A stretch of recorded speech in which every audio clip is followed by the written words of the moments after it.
In the American Wild West, the gun ruled, and that gun was usually a 6-shooter revolver.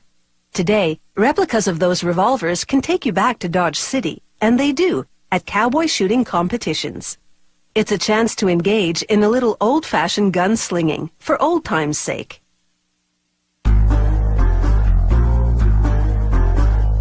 With its 6-shot cylinder and innovative cocking mechanism, the 1873 Colt was carried by the likes of Jesse James.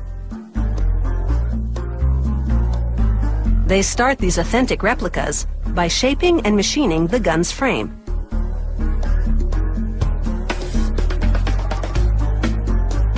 A computerized blade carves the cylinder. It cuts slots for the ammunition and notches for rotating the cylinder after a shot is fired.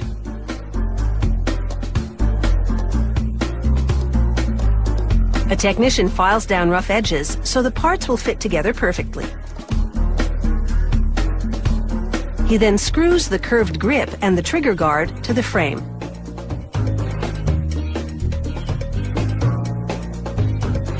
He assembles the wooden grip casing to the metal back strap and attaches them to the grip. Once he confirms it's a good fit, he removes the casing and writes the gun's serial number inside. He stamps a matching number onto the grip and polishes it and the gun's frame to a glossy finish.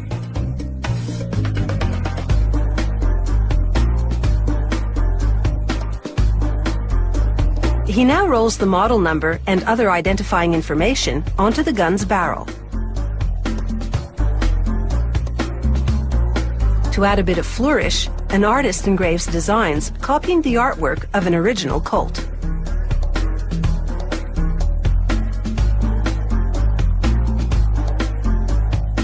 Another worker now dips the parts in hot salts, then in cold water. A reaction occurs that both hardens the parts a bit and tints them. In this case, they turn a bronze color. This is called color case hardening. The grip and trigger guard have been removed from the gun frame for color casing.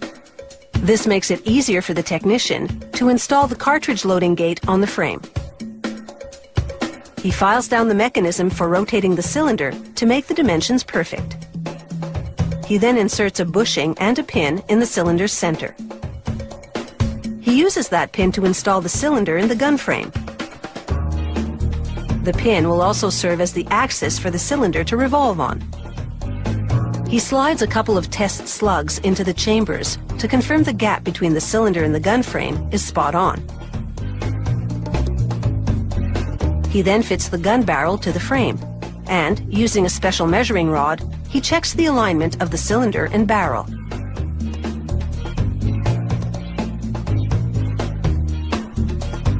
He tightens the barrel to the gun frame using a stick as a lever.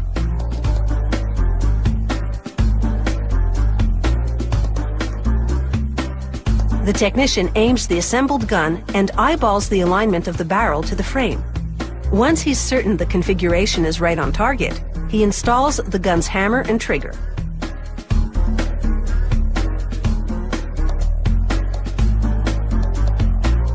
He pops the cylinder back into the gun frame and inserts the rod for ejecting spent ammunition.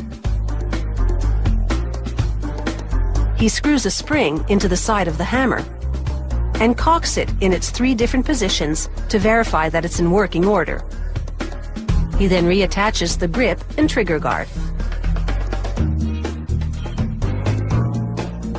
He assembles a flat spring to the curved grip.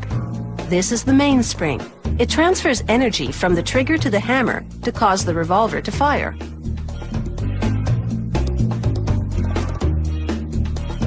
Then it's over to a government testing facility called the Proof House.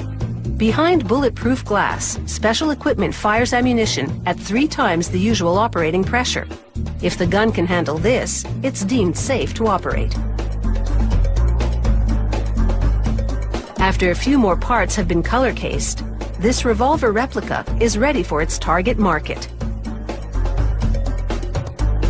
And that would be history buffs who are interested in a real blast from the past.